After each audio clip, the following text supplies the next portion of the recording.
Hello everyone, welcome back to online platform RNCC Nursing Online Coaching and Online Test Series।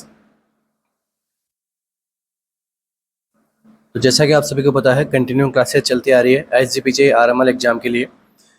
Most important MCQs हम यहाँ पे solve कर रहे हैं with rationals के अंदर जो मैं आपको एमसीक्यूज बताता हूँ वो आपके अपकमिंग एग्जाम्स जैसे ESIC हो गया, नेक्स्ट नॉर्सेट हो गया, तो उन सब के लिए भी क्लासेज जो है इंपॉर्टेंट रहने वाली है अपनी यूट्यूब सीरीज जो अभी चल रही है।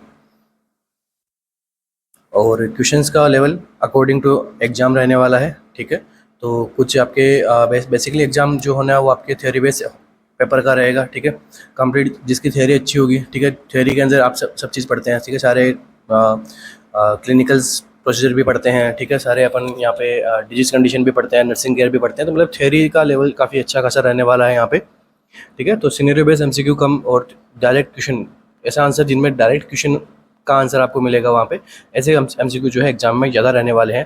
ठीक है, तो उसी पैटर्न के ऊपर हम क्या करते हैं, एमसीक्यू सोल्व करते हैं। तो चलिए शुरू करते हैं आज के अपने सेशन को।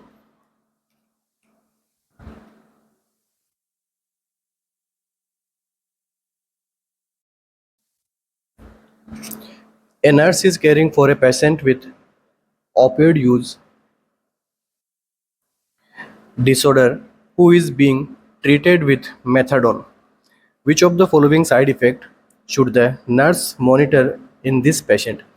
क्या पूछा गया आपसे कि नर्स एक केयर कर रही है एक पेशेंट की जिसको क्या है, ओपियोइड यूज डिसऑर्डर है, मतलब लंबे टाइम से ओपियोइड यूज में ले रहा है जिसकी वजह से ओपियोइड जो आप हम कह सकते हैं कि ओपियोइड की वजह से उसके अंदर जो है साइन सिम्टम्स डेवलप हो रहे हैं। ठीक है, डिजीज कंडीशन डेवलप हो रही है। अभी उसको हम ट्रीट कर रहे हैं, किससे कर रहे हैं, मेथाडोन से ट्रीट कर रहे हैं। Next, which of the following side effect should the nurse monitor for in this patient. अब यहाँ पर इस मेथाडोन का आपको क्या पूछा है, साइड इफेक्ट पूछा गया है, इस पेशेंट में क्या साइड इफेक्ट आएगा। तो देखिए, हाइपोटेंशन, हाइपरटेंशन, रेस्पिरेटरी डिप्रेशन या फिर टेकिकार्डिया। ठीक है, साथ में देखो जब आपको ऐसे क्वेश्चन जब आपको देखने को मिलते हैं तो यहाँ पे अपने को प्रायोरिटी भी देखनी होती है। ठीक है, प्लस आपको साइड इफेक्ट भी पता होना चाहिए। ठीक है, साइड इफेक्ट तो हो सकता है यहाँ पे 2 से 3 साइड इफेक्ट हो, मगर उनमें से प्रायोरिटी क्या है वो आपको हमेशा आंसर करना है एग्जाम में। तो देखिए, यहाँ पे ओपियोइड इंटॉक्सिकेशन हो चुका है। ठीक है, तो उसके लिए ट्रीटमेंट हो रहा है किसका, मेथाडोन से रिलेटेड। तो आपसे पूछा है इसका साइड इफेक्ट क्या होगा।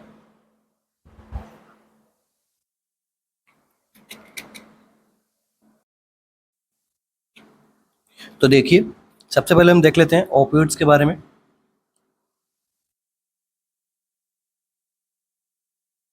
तो जनरली इसकी 3 कैटेगरी होती है। First one, opioid is natural. तो नेचुरल के अंदर क्या क्या पढ़ते हैं अपन, मॉर्फिन के बारे में। सेकंड वन कौन सा होता है, सेमी सिंथेटिक। और सेमी सिंथेटिक में हम क्या पढ़ते हैं, किसके बारे में पढ़ते हैं, हेरोइन। एंड थर्ड वन जो होता है वो होता है सिंथेटिक ओपियोइड्स। और सिंथेटिक के अंदर हम कौन कौन से ओपियोइड पढ़ते हैं, तो देखो, पैथिडीन, जिसको हम यहाँ पे मेपेरिडीन भी कहते हैं। और उसके अलावा पैथिडीन हो गया, पैथिडीन के बाद में फेंटानिल, फेंटानिल हो गया, फेंटानिल के बाद में मेथाडोन। ठीक है, मेथाडोन के बाद में और क्या होता है, पेंटाजोसिन। तो ये जो अभी आपको पूछा गया है मेथाडोन, तो ये किस किस नेचर का ओपियोइड है, तो सिंथेटिक ओपियोइड होता है। ठीक है, सबसे पहली बात तो क्वेश्चन आपका बन गया कि मेथाडोन किस नेचर किस कैटेगरी का है, तो सिंथेटिक ओपियोइड कैटेगरी का होता है। ठीक है, तो अब इसको जो है ओपियोइड रिलेटेड प्रॉब्लम्स के अंदर मेथाडोन को क्यों यूज में लेते हैं, क्योंकि इसका सिमिलर इफेक्ट होता है। ठीक है, और ये सिंथेटिक होता है, तो मतलब इससे जो होने वाली जो इससे हम कह सकते हैं कि एडिक्शन वगैरह इससे जो इन कंपेरेटिवली नेचुरल और सेमी सिंथेटिक के कंपैरिजन में कम होता है। इसलिए ओपियोइड जो पर्सन जो लंबे टाइम से यूज कर रहा होता है उसको विड्रॉल करवाने के लिए कह सकते हैं मेथाडोन का यहाँ पे यूज में लिया जाता है। ठीक है, क्योंकि यहाँ पे क्वेश्चन में आपको पूछा गया है disorder being treated with methadone, मतलब मेथाडोन से इसको क्या कर रहे हैं, ट्रीट कर रहे हैं। तो अभी आपको पूछा है साइड इफेक्ट इसका क्या आना चाहिए। तो देखो, मेथाडोन है, ओपियोइड है, मैंने आपको बताया सिंथेटिक ओपियोइड के अंदर आता है, मतलब ये भी क्या करवाएगा, ओपियोइड वाले साइड इफेक्ट आएंगे इसके अंदर भी, ऑब्वियस है क्योंकि ये खुद एक ओपियोइड है। तो कौन सा साइड इफेक्ट यहाँ पे आएगा, तो देखो, रेस्पिरेटरी डिप्रेशन। तो प्रायोरिटी किसके लिए जाएगी यहाँ पे रेस्पिरेटरी डिप्रेशन यहाँ पे क्या जाएगा, प्रायोरिटी में जाएगा। ठीक है, बाकी कुछ कंडीशन में कुछ पेशेंट में हाइपोटेंशन भी हो सकता है, मगर यहाँ पे प्रायोरिटी वाइज जब हम देखेंगे आंसर क्योंकि क्लियरली दिया हुआ है रेस्पिरेटरी डिप्रेशन। और नेक्स्ट जो है इसका हम यहाँ पे यूज लिख सकते हैं, methadone is also use in ऑपियोइड withdrawal.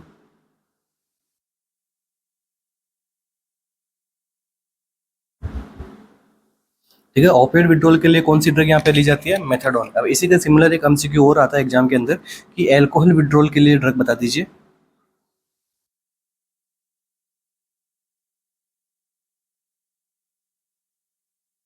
तो एल्कोहल विड्रॉल के लिए जो ड्रग काम में ली जाती है वो है डायसल्फिराम।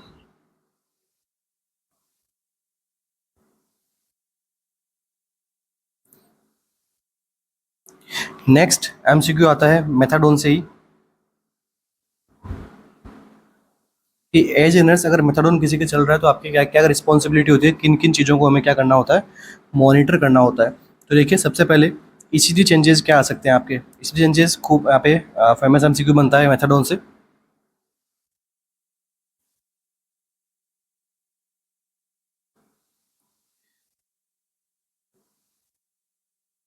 प्रोलॉन्ग क्यूटी इंटरवल, ध्यान रखना इसीलिए चेंजेस कैसे आएंगे, प्रोलॉन्ग क्यूटी इंटरवल देखने को मिलता है जिनको मेथाडोन चल रहा होता है। साथ में आपको और किसको मॉनिटर करना है, ऑक्सीजन के सेचुरेशन को आपको मॉनिटर करना है क्योंकि रेस्पिरेटरी डिप्रेशन यहाँ पे हो सकता है। ठीक है, तो ये सब दोनों चीज़ें जो है यहाँ पे काफ़ी अच्छे से हमें क्या करना चाहिए, मॉनिटर करना चाहिए। और मेथाडोन को कैसे काम में ले सकते हैं, एनाल्जेसिक के रूप में काम में ले सकते हैं। ठीक है, पेन होता है तो ये क्या करता है, सीएनएस डिप्रेशन करता है। मॉर्फिन लाइक जो है यहाँ पे इसके साइन एंड सिम्टम्स होते हैं, इफेक्टिवनेस इसका मॉर्फिन के जैसे होता है, बट इसका जो डिपेंडेंसी है मॉर्फिन से काफ़ी कम होती है क्योंकि ये सिंथेटिक ऑपियोइड रहता है। रेस्पिरेटरी डिप्रेशन करवाता है, ठीक है, कफ सेंटर को यहाँ पे डिक्रीज करता है। ये सारे इसके क्या रहते हैं, एक्शन रहते हैं। नेक्स्ट एंड लास्ट हम बात करें कॉन्ट्रा इंडिकेशन की।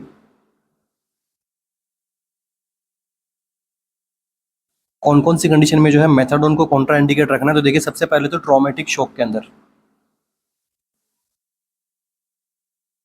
तो वहाँ पे ऑलरेडी जो प्रॉब्लम है शॉक की कंडीशन है, शॉक की कंडीशन में मेथाडोन को यहाँ पे यूज में नहीं लेंगे।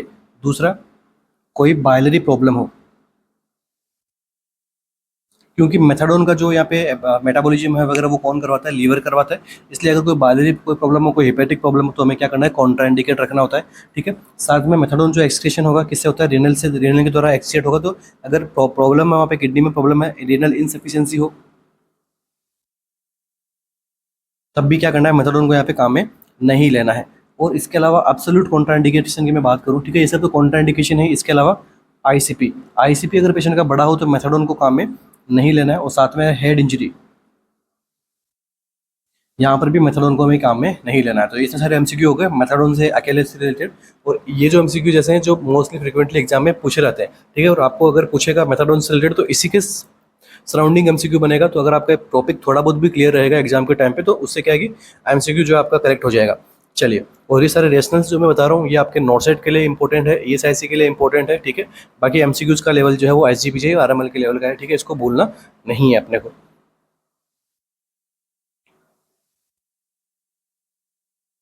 ए 30-year-old patient with A history of cocaine, ठीक है, 30-year-old पेशेंट है, हिस्ट्री किसकी, इसकी कोकाइन की, कोकाइन यूज़ की हिस्ट्री है। Present to the clinic for treatment of addiction, ठीक है, अभी वो क्लिनिक में प्रेजेंट हुआ है, किसके एडिक्शन हो गया उसको कोकाइन का, अभी उसको क्या करना, उसका ट्रीटमेंट चाहिए। Which of the following medication में be prescribed as a part of the treatment plan, अब यहाँ पर कौन सी मेडिकेशन ऐसी है जो प्रिस्क्राइब की जाएगी इस ट्रीटमेंट, इसको ट्रीटमेंट करने के लिए, एकाम्प्रोस्टेट, बुप्रेनोर्फिन, मेथाडोन या फिर डायसल्फिराम।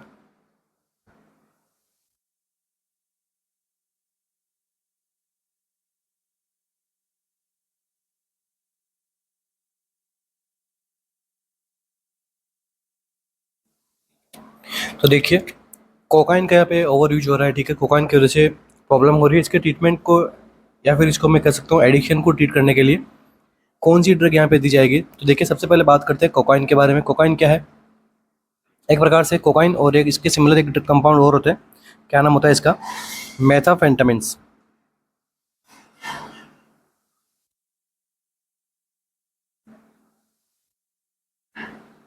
ठीक है, दोनों ही यहाँ पे मैं सेम कैटेगरी का कहूँगा। यहाँ पे क्यों कहूँगा, क्यों दोनों का ही क्या रूल होता है, ये क्या करते हैं,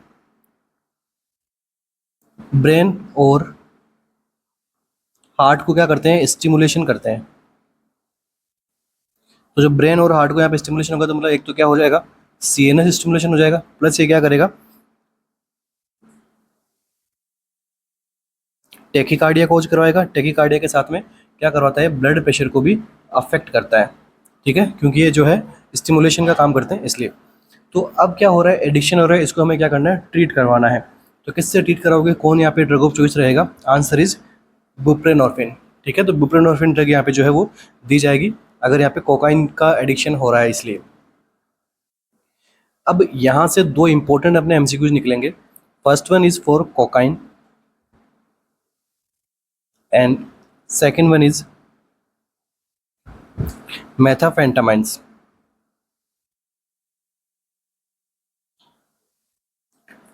क्या है इसके सिम्टम्स के बारे में। तो देखिए, कोकाइन का जब लंबे टाइम तक हम यहाँ पे यूज करते हैं तो एक सिम्टम डेवलप होता है। इस सिम्टम के अंदर क्या डेवलप होता है, नेजल डैमेज।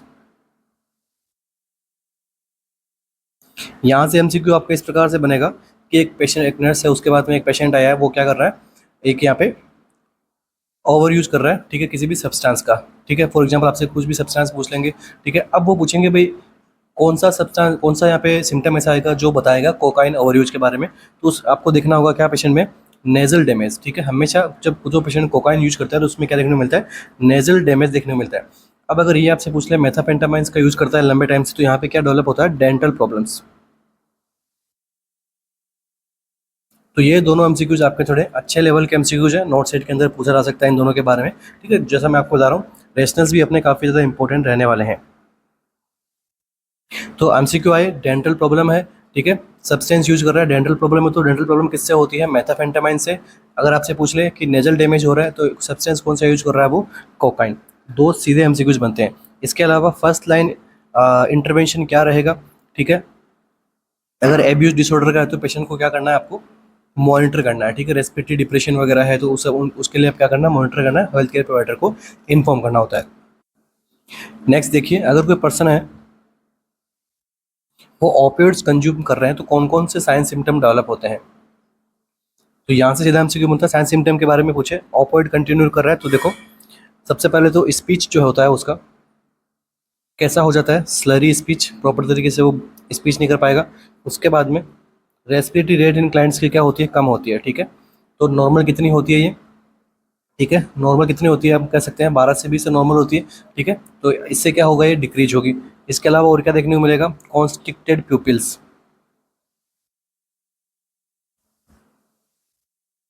प्यूपिल्स कैसी रहेगी इन पेशेंट में, कॉन्स्ट्रिक्टेड रहेगी। इसके अलावा और कैसे रहेंगे, सेडेशन में रहेंगे, या फिर मैं कह सकते हैं कोमा स्टेट में रहते हैं अगर ज़्यादा हैवी डोज ले लिया किसी ने तो।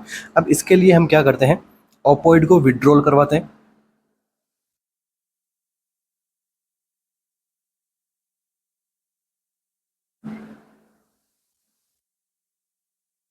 तो विड्रॉल करवाते हैं तो कौन कौन से साइन सिम्टम आते हैं, तो देखिए, विड्रॉल करवा रहे हैं तो कौन कौन साइन सिम्टम आते हैं, तो रनी नोज होगा,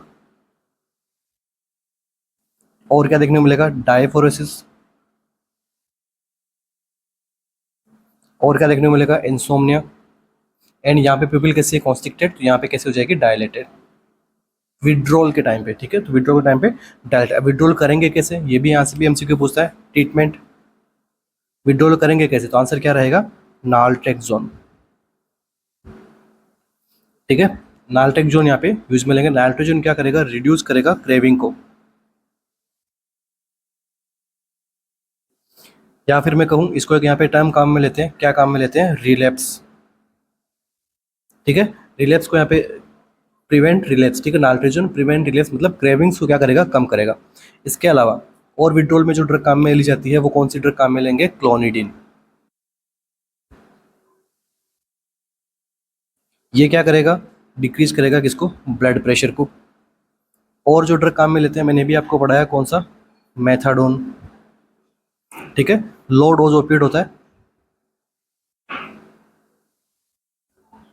ठीक है, मैंने अभी आपको समझाया मेथडोन के बारे में। लो डोज ओपिएट होता है जो विड्रॉल के अंदर काम आता है, या फिर इसको मैं कह सकता हूँ वीन ऑफ एडिक्शन, मतलब जिसको एडिक्शन लगी है उसके लिए मेथडोन देंगे तो इसकी एडिक्शन उस पेशेंट की जो है कम हो जाएगी।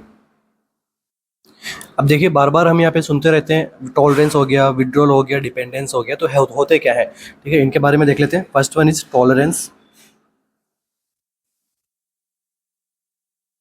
टॉलरेंस का क्या मीनिंग होता है? तो देखो, टॉलरेंस का मतलब होता है decrease response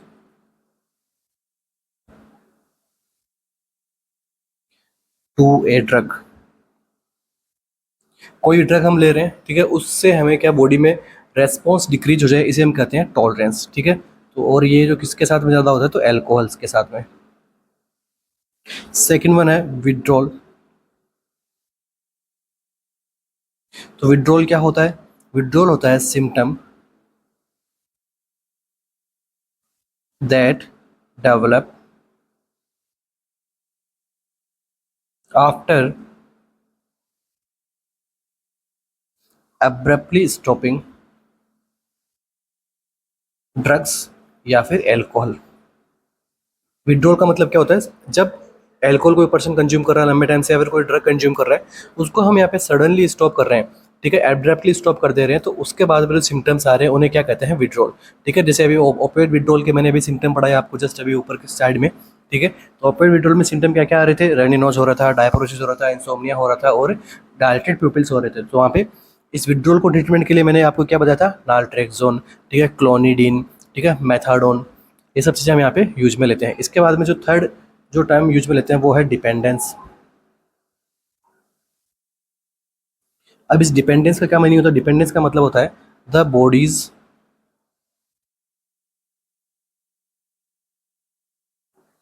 physical addiction to a drug. ठीक है, बॉडी की फिजिकल एडिक्शन हो जाती है किसी एक ड्रग को लेके, ठीक है, तो उसको क्या बोलते हैं? डिपेंडेंस। फॉर एग्जांपल, किसी पर्सन को जो है सुबह सुबह अपनी ड्यूटी पे जाने के लिए उसको थोड़ा सा यहाँ पे ड्रग चाहिए ताकि वो अच्छे से काम कर पाए, ठीक है, उसके लिए वो अच्छी चीज़ है, मगर वो लंबे टाइम तक अगर यूज़ करेगा तो उसके लिए वो क्या प्रॉब्लम जनरेट होने लग जाएगी, ठीक है, एडिक्शन में आ जाएगा। ठीक है, इसे हम क्या कहेंगे? डिपेंडेंस। एंड फोर्थ टर्म जो मैंने आपको अभी यूज में ली थी नाल्ट्रेक्सोन के अंदर, वो क्या करता है? रिलैप्स करता है। तो मतलब फोर्थ टर्म होती है वो होती है रिलैप्स। तो रिलैप्स का क्या मीनिंग होता है? द रिकरेंस ऑफ ड्रग और एल्कोहल यूज आफ्टर रिमिशन। ठीक है, तो ये चार टाइप की जो है मेजर यहाँ पे टर्मिनोलॉजीज है जो बार बार एग्जाम में क्वेश्चन के अंदर देखने को मिलती है, मगर बच्चे जो होते हैं इनको प्रॉपर यहाँ पे पता नहीं होता है, इसकी वजह से वो क्या कर पाते हैं? क्वेश्चन को गलत कर देते हैं। तो इनके बारे में पता होना बहुत जरूरी है अपने यहाँ पे। नेक्स्ट एमसीक्यू अपना,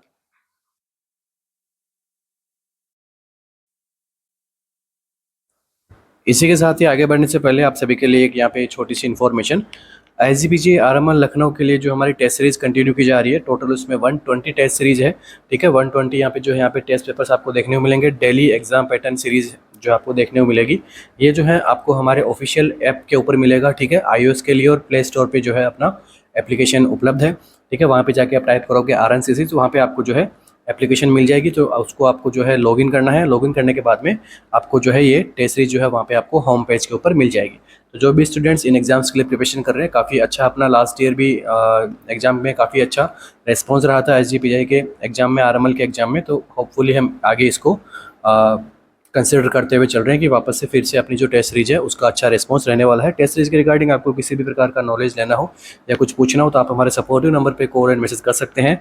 सपोर्टिव नंबर है अपने 9588856774 पे। आप जो है 24/7 आप कभी भी कॉल कीजिए, आपको यहाँ पे जो है बेस्ट आंसर आपको आपकी क्वेरीज का बेस्ट रिप्लाई आपको मिलेगा। तो चलिए नेक्स्ट MCQ की बात करते हैं। Social skill training for schizophrenia patient is done for the symptom known as। schizophrenia का पेशेंट है जिसको हम क्या दे रहे हैं? सोशल स्किल ट्रेनिंग दे रहे हैं। ठीक है, ये कौन से सिम्टम्स के लिए दी जाती है? पॉजिटिव साइन के लिए, नेगेटिव साइन के लिए, हेलुसिनेशन के लिए, या फिर डिल्यूजन के लिए?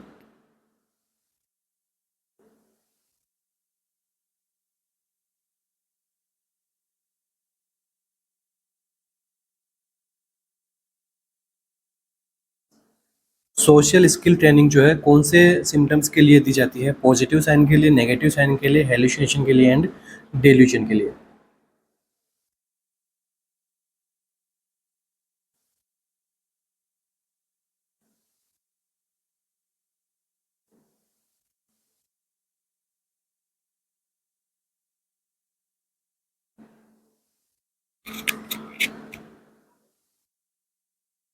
तो देखिए, सिजोफ्रेनिया के अंदर हमने लास्ट क्लास के अंदर भी थोड़ा बहुत पढ़ा था, पॉजिटिव सिम्टम्स होते हैं कैसे होते हैं, नेगेटिव सिम्टम्स होते हैं कैसे होते हैं। मतलब ये क्या है, आपका बिहेवियर है।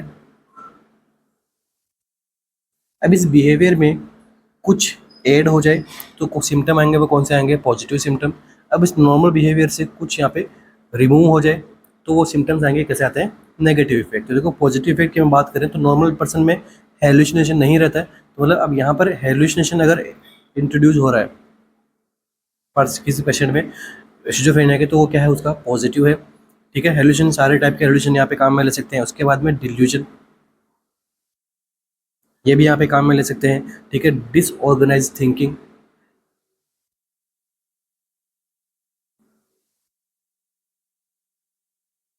ये भी यहाँ पे पॉजिटिव सिम्टम्स में आती है।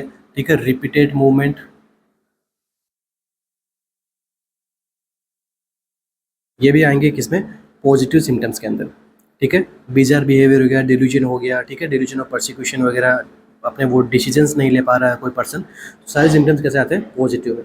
अब नेगेटिव सिम्टम्स की बात करें, मतलब बॉडी से कुछ सिम्टम, नॉर्मल बिहेवियर के सिम्टम रिमूव होना। नेगेटिव मतलब इफेक्ट कैसा हो जाएगा पेशेंट का? Flat effect. ठीक है, अफेक्ट। ठीक है, फ्लैट अफेक्ट का क्या मतलब होता है? इमोशन। किसी पर्सन में इमोशन आना यहाँ पे एकदम कम हो गए हैं। ठीक है, तो इमोशन कैसा था? नॉर्मल फंक्शन था, मतलब वो कम हो गया, मतलब नेगेटिव सिम्टम। ठीक है, एपैथी हो रही है। नेक्स्ट और क्या होगा? Social withdrawal. और क्या देखने को मिलेगा यहाँ पे? Anhedonia. Next, poor eye contact. तो ये जो सारे के सारे सिम्टम्स हैं, ये कैसे हैं? Negative symptom. अब देखो यहाँ पे क्या है, सोशल विड्रॉल मैंने आपको लिखा है।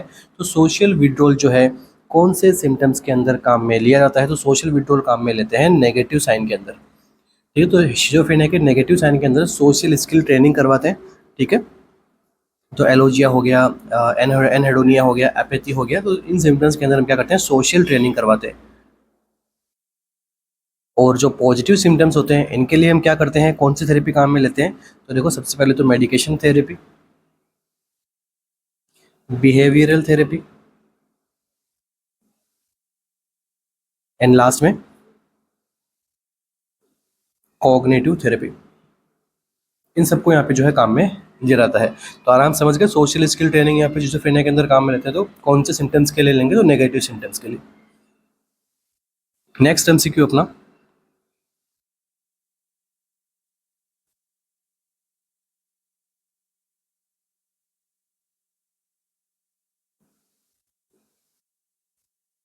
Thiamine has been prescribed for an alcoholic patient. Thiamine यहाँ पे प्रिस्क्राइब किया गया है एल्कोहलिक पेशेंट के लिए। The rational for administration of this medication is the prevention of. अब यहाँ पे इस मेडिकेशन का रेशनल क्या होगा? एडमिनिस्ट्रेशन के लिए। ठीक है, क्या ये प्रिवेंट करेगा? हंटिंगटन डिजीज को प्रिवेंट करेगा, अल्कोहलिक डिमेंशिया को प्रिवेंट करेगा, अल्कोहल विड्रॉल सिम्टम्स को प्रिवेंट करेगा, या फिर वर्निक कोर्साकॉफ सिंड्रोम को प्रिवेंशन करेगा?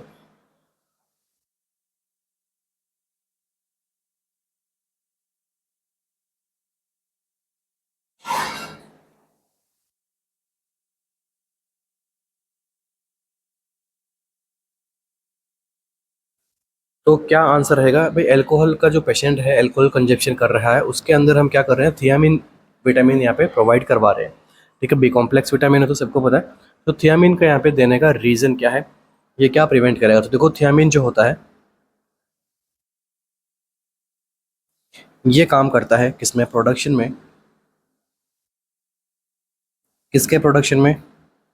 डीएनए के, आरएनए के प्रोडक्शन में। साथ में ये ऑल्सो हेल्प करता है सिंथेसिस के अंदर। किसके सिंथेसिस के अंदर? ठीक है, क्या सिंथेसिस करवाने में हेल्प करता है? न्यूरोट्रांसमीटर्स। अब ये न्यूरोट्रांसमीटर क्या करते हैं? नर्व सप्लाई के अंदर काम आते हैं। प्रॉपर तरीके से फंक्शन करे नर्व सप्लाई, उसके अंदर हेल्प करते हैं। इसलिए जब थियामिन की यहाँ पे बॉडी में डिफिशियंसी देखने को मिलती है तो यहाँ पे एक प्रॉब्लम जनरेट होती है, कौन सी? Wernicke's Korsakoff syndrome. तो आंसर क्या रहेगा अपना? ऑप्शन नंबर डी यहाँ पे करेक्ट रहने वाला है। वर्निक्स कोर्साकॉफ सिंड्रोम के अंदर कौन सा विटामिन हम देते हैं? थियामिन। और वर्निक्स कोर्साकॉफ सिंड्रोम कहाँ पे होता है? एल्कोहल कंजप्शन कर रहा है कोई पेशेंट, उसके अंदर।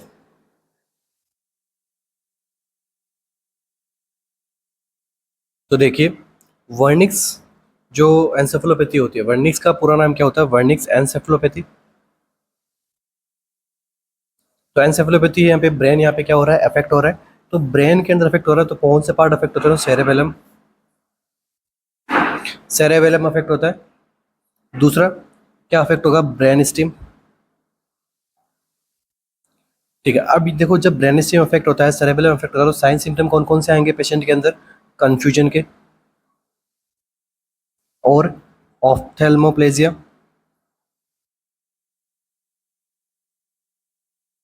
Next sign ataxia, next. ठीक है, और इसका रीजन क्या था? Thiamine deficiency. ये आपको ध्यान रखना है। दूसरा, जब कोर्साकॉफ सिंड्रोम होता है, ठीक है, जब वर्निक्स एंसेफेलोपैथी टाइमली ट्रीट नहीं होती है तो ये आगे जाके लिम्बिंग सिस्टम को क्या करता है? अफेक्ट करता है। ये तो अफेक्ट है ही, साथ में और क्या अफेक्ट हो गया? Limbic system. तो अब जो यहाँ पे साइन सिम्टम्स आएंगे वो कौन से आएंगे? एमनीसिया। एमनीसिया भी कौन सा? रेट्रोग्रेड और एंटेरोग्रेड।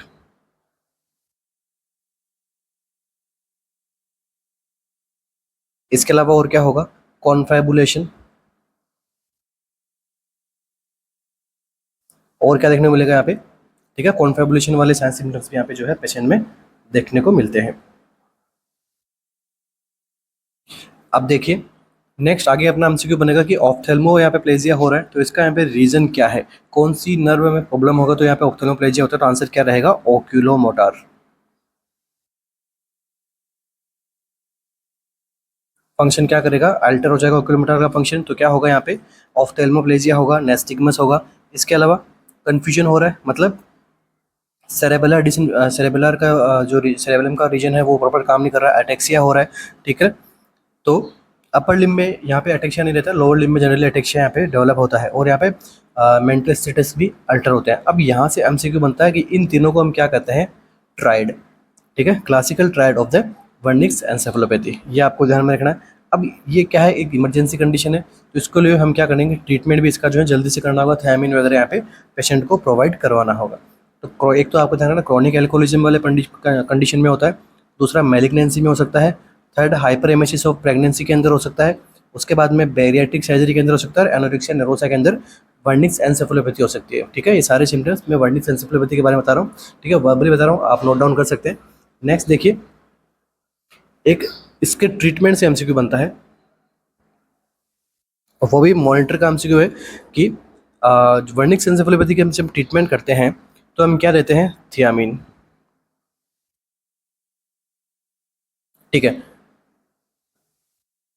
इसके साथ में हमें और क्या देना होगा? ग्लूकोज पेशेंट को।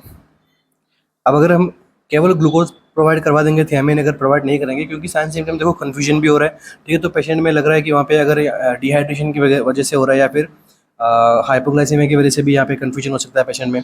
ठीक है, सेंसेशन, टिंगलिंग सेंसेशन वगैरह ऐसे देखने को मिलता है। तो जनरली कोई पेशेंट क्या करते हैं कि जो है D5 वगैरह लगा देते हैं।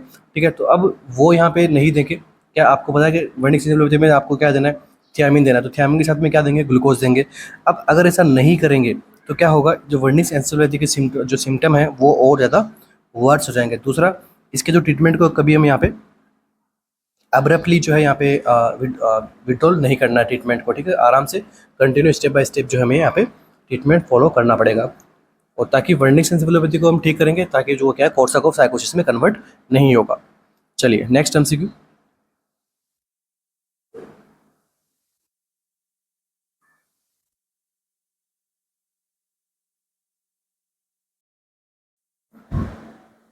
A patient is brought to the emergency department with suspected opioid overdose. The nurse noticed that the patient's respiration are shallow and the patient is unresponsive. Patient का रेस्पिरेशन कैसा है? सेलो है, और पेशेंट कैसा है? अभी अनरेस्पॉन्सिव है। What is the first priority of care. अब यहाँ पर फर्स्ट प्रायोरिटी ऑफ केयर क्या रहने वाला है, administer naloxone, administer oxygen, establish an airway या फिर मॉनिटर वाइटल साइन।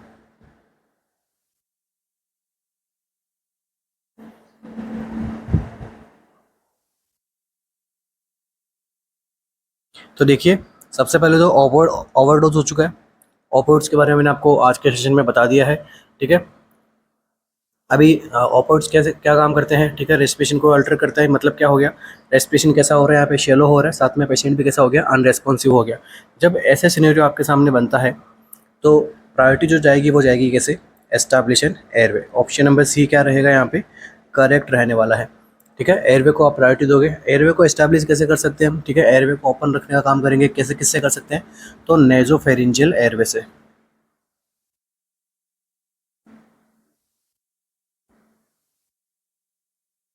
ठीक है। नेजोफेरिंजियल आप यहाँ पर एयरवे लगा सकते हैं। इसके अलावा एंडोट्रेकियल इंट्यूबेशन,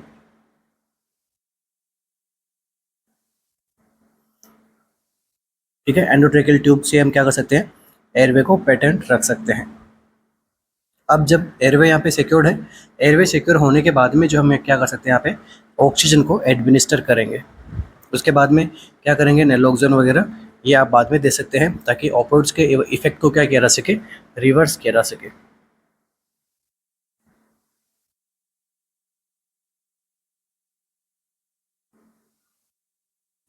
चलिए, नेक्स्ट एमसीक्यू अपना। उसके बाद में वाइटल साइंस वगैरह आप सब यहाँ पे साथ साथ में नोट कर सकते हैं। प्रायोरिटी वाइज अपना आंसर क्या जाएगा, option number C, establish an airway. Next MCQ,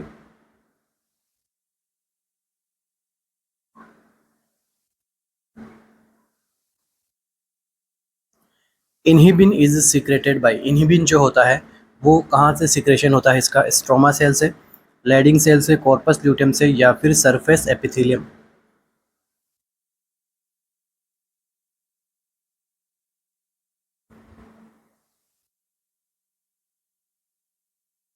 inhibin का सीक्रेशन कहाँ से होता है,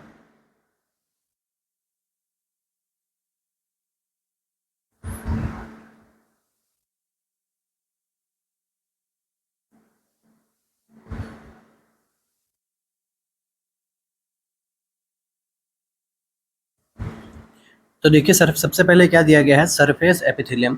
तो जो सरफेस एपिथेलियम होता है ये क्या काम करता है, ये जो है वो ऑर्गन्स की आउटर लेयर बनाता है। इसके अलावा स्किन की लाइनिंग में हेल्प करता है, ठीक है, and inner surface of body को बनने में क्या करता है, हेल्प करता है, ठीक है, एक टिश्यू होता है, ठीक है। तो ये तो यहाँ पे ऑप्शन नंबर डी तो यहाँ पे क्या हो रहा है, एक्सक्लूड कर सकते हैं हम। नेक्स्ट देखिए, कॉर्पस ल्यूटियम। तो जो इनहिबिन जो होता है वो सिक्रेशन कहाँ से होता है, कॉर्पस ल्यूटियम से क्या होता है, इनहिबिन का सिक्रेशन होता है। इसके अलावा स्ट्रोमा सेल ये भी क्या करती है, ऑर्गन्स को यहाँ पे फ्रेमवर्क में हेल्प करती है। उसके बाद जो लेडिंग सेल है, ठीक है, ये भी यहाँ पे इनहिबिन के बारे में बता दिया है मैंने, कॉर्पस ल्यूटियम करता है। तो ऑप्शन नंबर ए क्या हो रहा है, रॉन्ग है। और लेडिंग सेल्स भी इसका यहाँ पे सिक्रेशन नहीं करता है, इनहिबिन का कौन करता है, कॉर्पस ल्यूटियम। तो जो लेडिंग सेल है वो किसको रिलीज करवाने में काम करती है, एंड्रोजन्स को,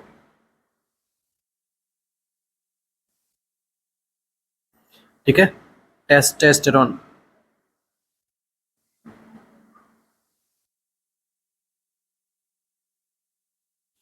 और ये जो लीडिंग सेल है इनको स्टिमुलेशन कौन से हार्मोन से मिलता है, stimulation by pituitary gland hormone. क्या नाम है इसका, ल्यूटिनाइजिंग हार्मोन। चलिए, तो इनहिबिन का पूछा था आपसे, तो इनहिबिन किससे सिक्रेशन होता है, तो कॉर्पस ल्यूटियम जो है इनहिबिन को सिक्रेशन करवाती है। नेक्स्ट एमसीक्यू,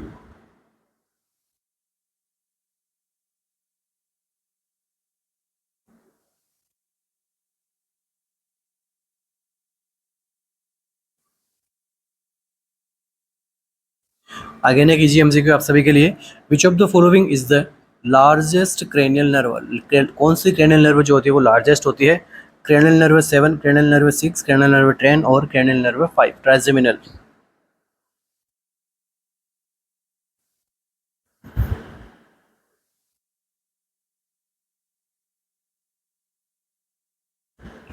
तो देखिए लार्जेस्ट क्रेनियल नर्व का पूछा गया आपसे, तो आंसर क्या रहेगा, क्रेनियल नर्व 5। इसको हम क्या कहते हैं, ट्राइजेमिनल।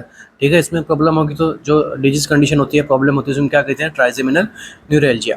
ठीक है, चलिए वो अलग टॉपिक है। अपना क्या टॉपिक है, लार्जेस्ट क्रेनियल नर्व। अब इसको लार्जेस्ट क्यों कहा गया, ठीक है, ये क्या करती है, सेंसेशन सेंसरी सप्लाई होती है इसमें, इसके लिए फेस के लिए। ठीक है, फेस को यहाँ पे सेंसरी सप्लाई करती है। इसके बाद में मोटर सप्लाई कहाँ पे होती है,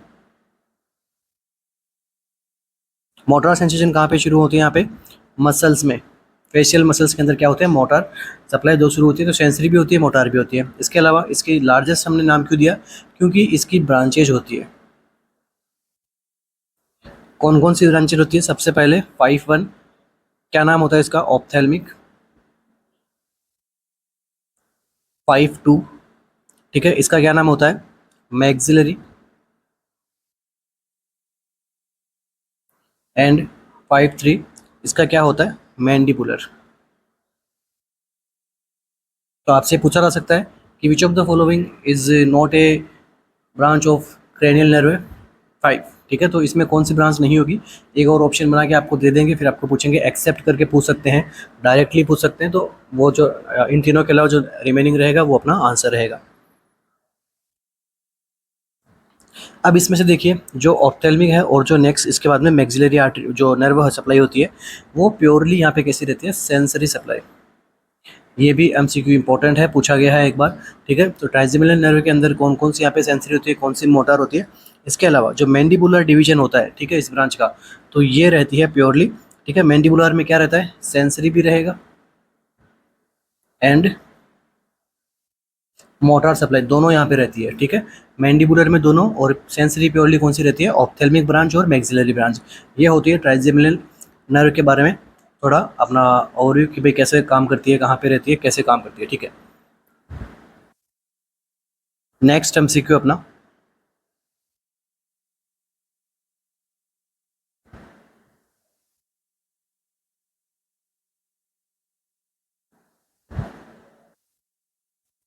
tarsals of the ankles are example of which type of bone. ठीक है, टार्सल्स ऑफ द एंकल, ठीक है, are example of which type of the bone, कौन से टाइप के बोन के एग्जाम्पल है, long bone, sesamoid bone, pneumatic bone, या फिर शॉर्ट बोन।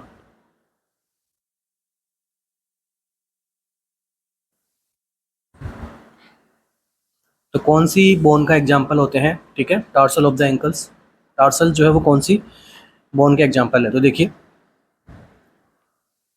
एक होती है लॉन्ग बोन, उसके बाद में शॉर्ट बोन,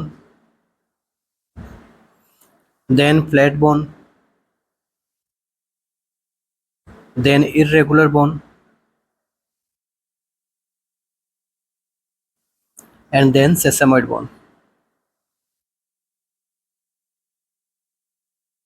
तो इस प्रकार के एमसीक्यू जो है आपसे ईएसआईसी पूछने वाला है। ईएसआईसी में एनाटॉमी के एमसीक्यूज खूब सारे देखने को मिलते आए हैं, प्रीवियस ईयर के एमसीक्यू अगर हम देखें उसमें, और कुछ न्यू एमसीक्यूज रहते हैं एनाटॉमी के। तो देखिए tarsal of the ankles are example of this type of bone, answer क्या रहेगा अपने यहाँ पे, शॉर्ट बोन। ठीक है, तो शॉर्ट बोन्स का ये क्या रहता है, एग्जाम्पल रहता है। सबसे पहले बात करते हैं लॉन्ग बोन का। तो लॉन्ग बोन में क्या कौन कौन सी बोन आती है, एक तो ह्यूमरस, ह्यूमरस के बाद में रेडियस, अल्ना, ठीक है, फीमर, टीबिया, ठीक है, फीमर, टीबिया, फिबुला, ये सारी सारी बोन कैसी होती है, लॉन्ग बोन्स होती है। ठीक है, द मेटाकार्पल्स, मेटाटार्सल, ठीक है, फेलेंजीज, ठीक है, ये भी हम यहाँ पे लिख सकते हैं, metacarpals and tarsal and phalanges are also example of long bone। अब देखिए शॉर्ट बोन, तो शॉर्ट बोन का सबसे पहले मीनिंग क्या होता है, इसकी जो शेप होती है वो कैसी होती है, क्यूबॉइडल शेप की। शेप कैसी रहती है इनकी, क्यूबॉइडल शेप की रहती है। ठीक है, नेचर में। ठीक है, अब इसका यहाँ पे लेंथ और जो विड है इसकी, ठीक है, लेंथ और विड के दोनों कैसी रहती है, सिमिलर रहती है, इसलिए इनको हम क्या नाम देते हैं, शॉर्ट बोन नाम देते हैं। तो शॉर्ट बोन के यहाँ पे एग्जाम्पल की हम बात करें तो क्या होती है, carpal and tarsals, carpal and tarsals, these are short bones. And long bones का आपको पता ही है कि इसका जो विड है वो यहाँ पे और सिलेंड्रिकल जो है यहाँ पे चेंजेस रहता है, ठीक है, वो लंबा रहता है, ठीक है, इसलिए इसको क्या नाम दिया गया है, लॉन्ग बोन। शॉर्ट बोन में टोटल यहाँ पे लेंथ और विड्थ दोनों यहाँ पे क्या रहती है, सेम रहती है। नेक्स्ट आता है क्या, फ्लैट बोन। तो फ्लैट बोन यहाँ पे कैसे रहती है, फ्लैट इन नेचर, चपटी रहती है, ठीक है, लाइक शीट।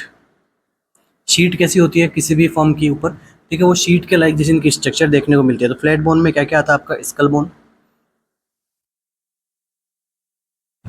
स्कल बोन के अलावा हम बात करें तो ribs, ribs are also known as flat bones, sternum, scapula, ठीक है, सारी सारी बोन्स कैसी होती है, फ्लैट बोन होती है। Next irregular bone.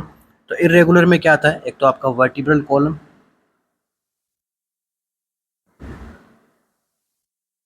And vertebral column हो गया एंड सैक्रम,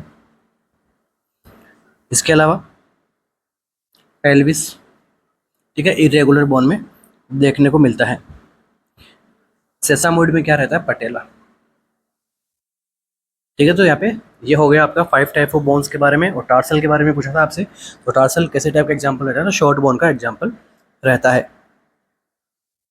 चलिए नेक्स्ट एमसीक्यू अपना,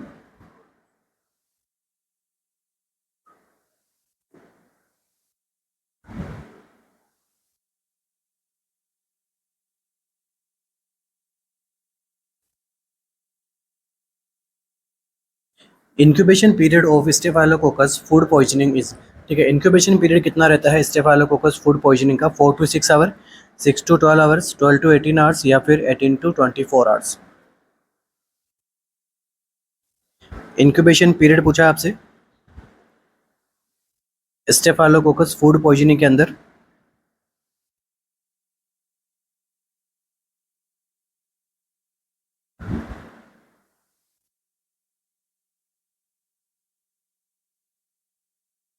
अब देखिए स्टेफाइलोकोकस के अंदर जो पॉइजनिंग होती है वो किसके द्वारा होती है, तो enterotoxin,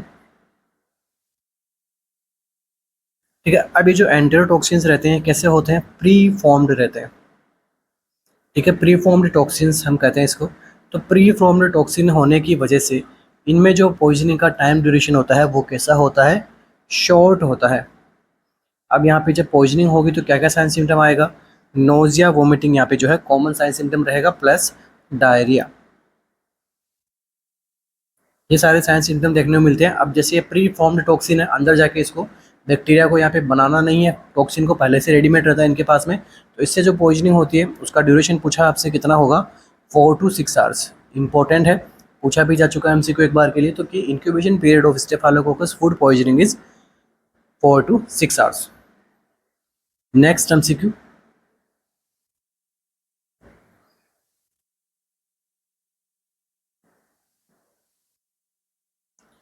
mannitol salt agar is used for isolation of, ठीक है, मैनिटोल साल्ट अगार, ठीक है, जो अगार मीडियम जो होता है उसमें मैनिटोल साल्ट अगार जो मीडिया है वो किसके आइसोलेशन के लिए यूज में ली जाती है, गोनोकोकस, न्यूमोकोकस, स्टेफाइलोकोकस और Pseudomonas.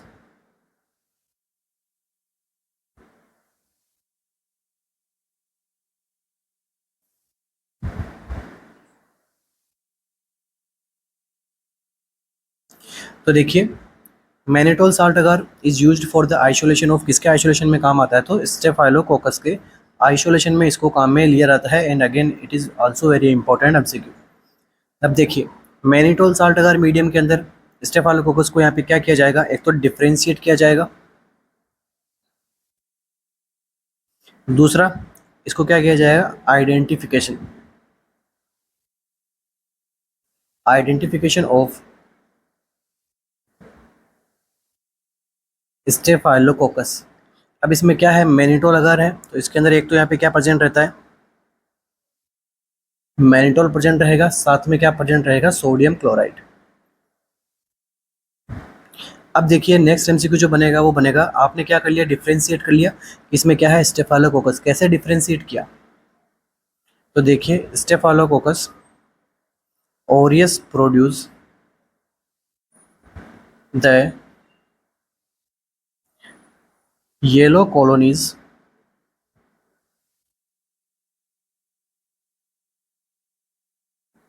due to mannitol fermentation. ठीक है, तो यहाँ पे कॉलोनीज कैसी दिखाई देगी, यहाँ पे येलो कॉलोनीज बनेगी, जिससे जो है इसका डिफरेंशिएशन हो जाएगा, आइडेंटिफिकेशन हो जाएगा किसका, स्टेफाइलोकोकस ओरियस का। ध्यान रखना कौन सा अगार यहाँ पे यूज में लिया गया है, mannitol salt agar. Next MCQ,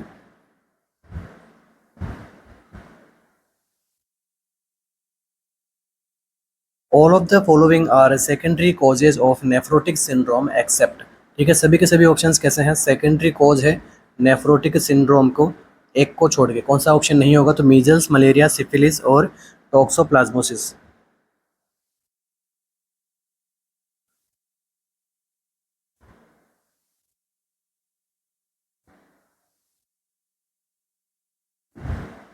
तो देखिए, all of the following are secondary causes of nephrotic syndrome except measles. ठीक है, तो मीजल्स यहाँ पे जो है इसके सेकेंडरी कॉजेज के अंदर नहीं आएगा नेफ्रोटिक सिंड्रोम के। ठीक है, बाकी मलेरिया, सिफिलिस, टॉक्सोप्लाज्मोसिस, इसके अलावा हम बात करें तो मोनोन्यूक्लियोसिस, इसके अलावा मलेरिया हो गया, यहाँ पे सिफिलिस हो गया, और एंड हम देखें यहाँ पे तो फाइलेरियासिस। ठीक है, ये सब क्या आते हैं नेफ्रोटिक सिंड्रोम के सेकेंडरी कॉज के अंदर हमें देखने को मिलता है, जबकि मीजल्स यहाँ पे क्या है, एक्सेप्ट है। नेक्स्ट एमसीक्यू,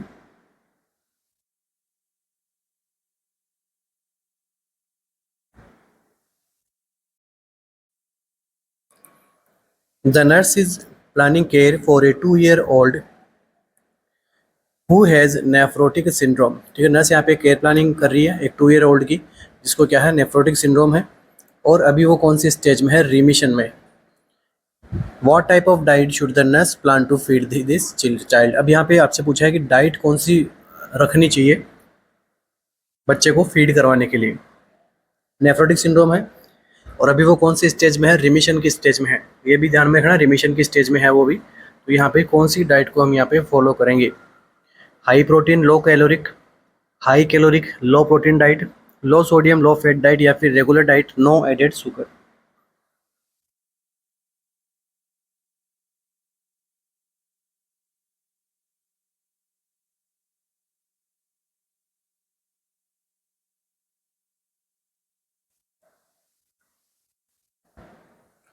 तो देखिए, सबसे पहले देखिए रिमिशन का मीनिंग क्या होता है, तभी जो है इसका आंसर हम आसानी से दे पाएंगे। तो देखिए, रिमिशन का क्या मीनिंग होता है, ए डिक्रीज इन और disappear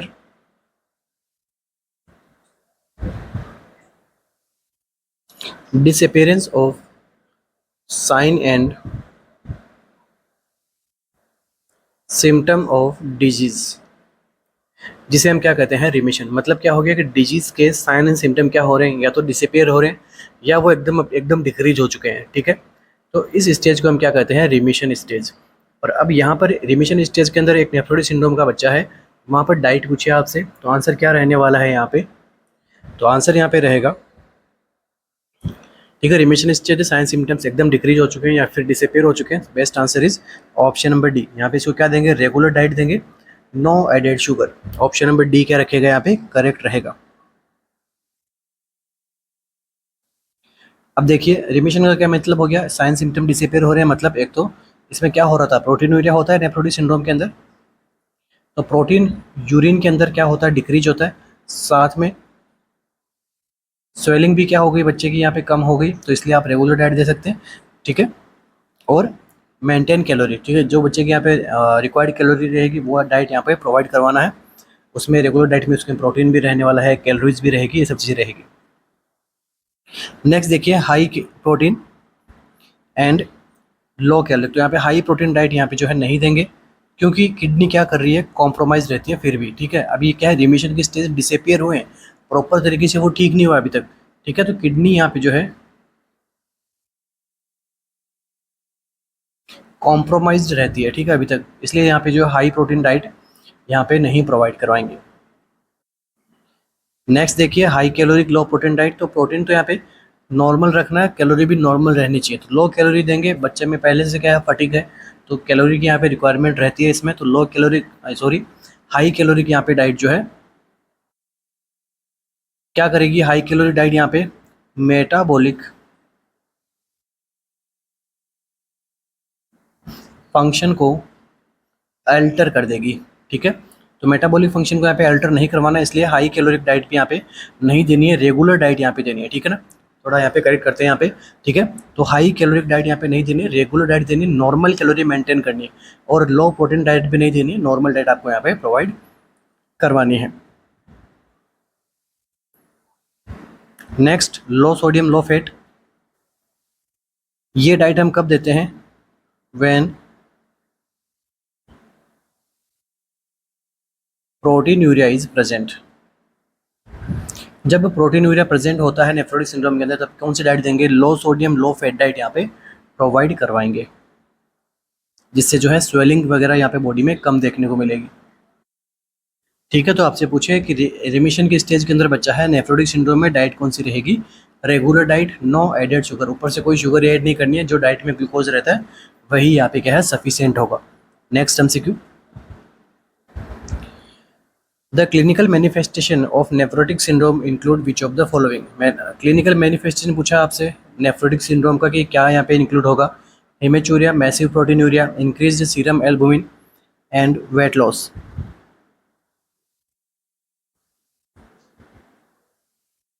तो देखो नेफ्रोटिक सिंड्रोम में क्या होता है, डैमेज होता है क्या, ग्लोमेरुलर यहाँ पे क्या होता है, डैमेज होता है।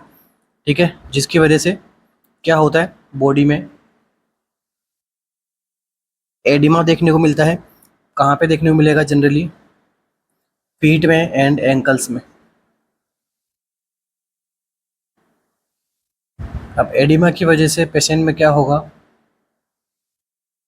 वेट गेन देखने को मिलेगा। इसके अलावा सीरम एल्बुमिन लेवल क्या होगा, यहाँ पे डिक्रीज होगा, क्योंकि वो क्या होगा, एल्बुमिनूरिया होगा।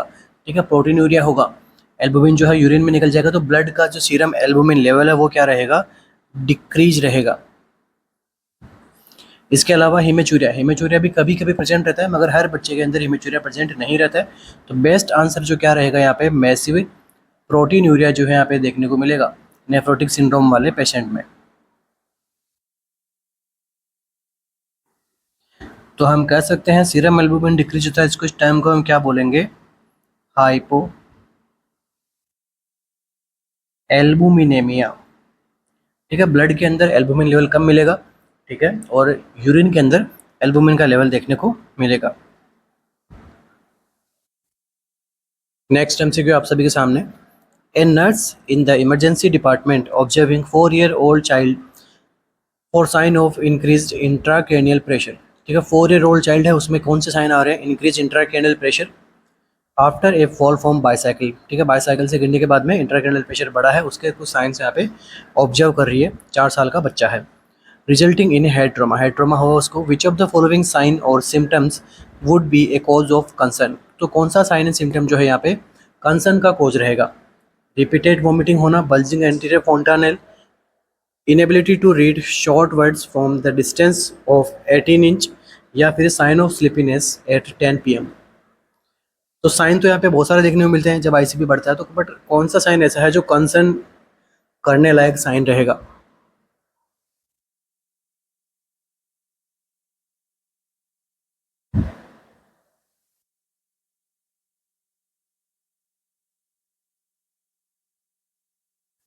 So what will be the answer?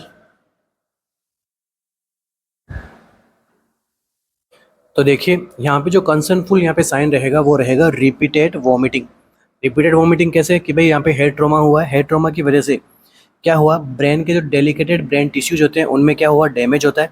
ठीक है, उनमें क्या होगा, सबसे पहले ट्रॉमा हुआ, ट्रॉमा से क्या होगा, स्वेलिंग ब्लीडिंग होगी इंटरनल। ठीक है, अब ब्लीडिंग हुआ, स्वेलिंग हुआ, स्वेलिंग की वजह से यहाँ पे ब्लड सप्लाई वगैरह वो प्रॉपर तरीके से रहेगी नहीं, तो क्या होगा, टिश्यू डैमेज होगा। ठीक है, इसके अलावा साथ में अगर स्वेलिंग हो रहा है तो ये साथ में किसको यहाँ पे स्टिमुलेट कर देगा, मेडुला को। और जब मेडुला स्टिमुलेट होगा, ठीक है, तो ये क्या डेवलप होगा बच्चे में, रिपीटेड वॉमिटिंग यहाँ पे जो है देखने को मिलेगी। ठीक है, ड्यू टू आईसीपी। ठीक है, due to increase intracranial pressure. इसके अलावा वॉमिटिंग नहीं रहेगी ऑप्शन में, तो और क्या यहाँ पे देखने को मिलेगा, तो एल्टर्ड मेंटल स्टेटस, ठीक है, मेंटल स्टेटस कैसा रहेगा, अल्टर रहेगा। पेशेंट को क्या होगा, ड्राउजीनेस होगा, ठीक है, और फाइनली वो कोमा में भी जा सकता है। नेक्स्ट देखिए बल्जिंग एंटीरियर फोंटानेल। तो एंटीरियर फोंटानेल तो यहाँ तक आते आते क्या हो जाएगा, देखो 4 ईयर ओल्ड चाइल्ड है, तो एंटीरियर फोंटानेल तो यहाँ पे कब का ही यहाँ पे क्या है, क्लोज्ड हो चुका होता है, ठीक है। तो इस कंडीशन में जो है एंटीरियर फोंटानेल यहाँ पे बल्ज नहीं रहता है। इन कंपेरेटिवली रिपीटेड वोमिटिंग ज़्यादा यहाँ पे अच्छा आंसर रहता है, अपना प्रायोरिटी में रहेगा, क्योंकि हम सबको पता है जो एंटीरियर फोंटानेल जो है वो अब इस 4 ईयर की एज तक क्या हो जाता है, क्लोज हो जाता है। नेक्स्ट देखिए inability to read short words from the distance of 18 inch. तो ये कौन सी कंडीशन, नॉर्मल कंडीशन है, ठीक है। बहुत सारे बच्चों के अंदर यहाँ पे क्या है कि वो प्रॉपर तरीके से यहाँ पे नहीं देख पाते, ठीक है। 4 to 5 ईयर की एज तक ये क्या रहता है, नॉर्मल रहता है।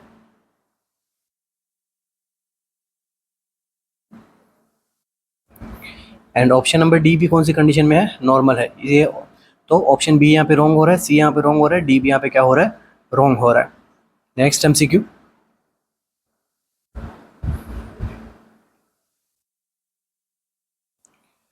Which of the following is an early clinical manifestation of increased ICP in older children? ठीक है, older children के अंदर increased ICP का early clinical manifestation क्या रहेगा, डिप्लोपिया, मैकवेन साइन, सन सेटिंग साइन या फिर पेपिलेडिमा।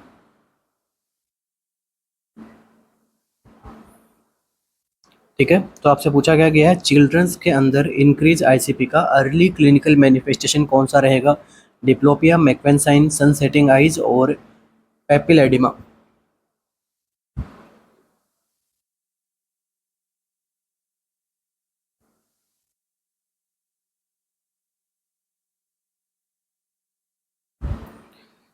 तो देखिए यहाँ पे जो आंसर रहेगा प्रायोरिटी वाइज अर्ली साइन पूछा है आपसे, आंसर इज डिप्लोपिया, ठीक है। डिप्लोपिया यहाँ पे बेस्ट आंसर रहेगा आपको बिटवीन दिस अमंग 3 ऑप्शंस, ठीक है। तो डिप्लोपिया यहाँ पे क्या है, अर्ली साइन रहेगा ओल्डर चाइल्ड के अंदर, ठीक है, ओल्डर चाइल्ड है डिप्लोपिया, राइट आंसर।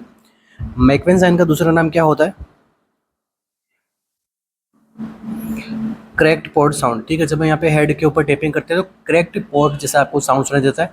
सन सेटिंग आइज, सन सेटिंग आइज में क्या रहता है, ठीक है, इसके अंदर यहाँ पे आई का अपीयरेंस यहाँ पे थोड़ा आईलिड के अंदर थोड़ा छिपा हुआ रहता है, ठीक है, जिससे हमें लगता है कि जैसे सनसेट होता है उस प्रकार की यहाँ पे आइज देखने को मिलती है।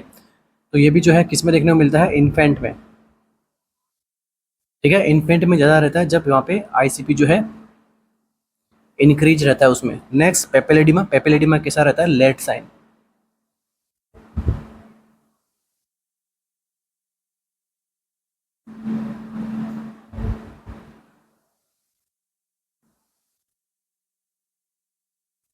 A 15-year-old boy presented with daydreaming and decline in school performance, the likely possibility is, ठीक है, 15-year-old boy है, उसमें क्या हो रहा है, एक तो डे ड्रीमिंग हो रहा है, दूसरा स्कूल परफॉर्मेंस उसकी क्या हो रही है, डिक्लाइन हो रही है। इसका लाइकली कोज क्या हो सकता है, atonic seizure, myoclonic seizure, topic typical absence seizure या फिर atypical absence scissor.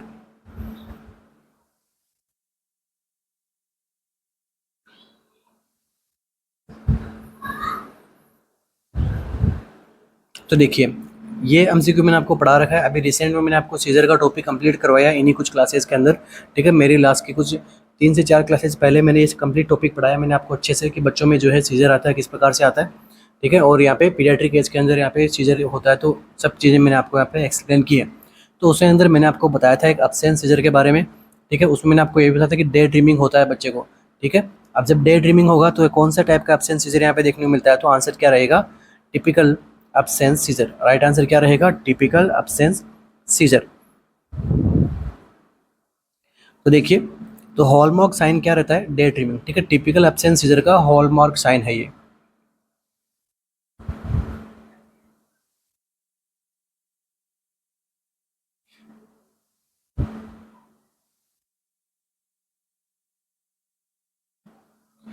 Next MCQ, there are 5 main neonatal seizure type, subtle, clonic, tonic, spasm and myoclonic.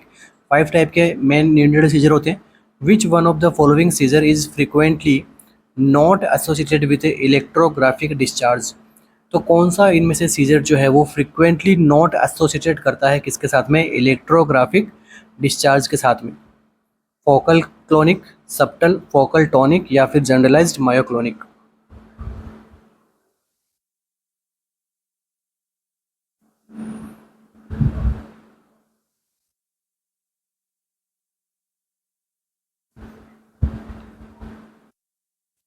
तो देखिए, इनमें जो है सबटल जो सीजर का टाइप रहता है उसके अंदर यहाँ पे इलेक्ट्रोग्राफिक डिस्चार्जेस जो है आपको शो नहीं होती है। बाकी सब में जो है focal clonic, focal tonic, generalize myoclonic में, ठीक है, इन सब में क्या होता है, ठीक है, एपिलेप्टिक सीजर्स के अंदर क्या होता है, यहाँ पे इलेक्ट्रोग्राफिक यहाँ पे डिस्चार्जेस एसोसिएटेड करते हैं, जबकि सबटल सीजर के अंदर इलेक्ट्रोग्राफिक डिस्चार्जेस शो नहीं होते हैं। तो राइट आंसर कौन सा रहेगा यहाँ पे, सबटल सीजर।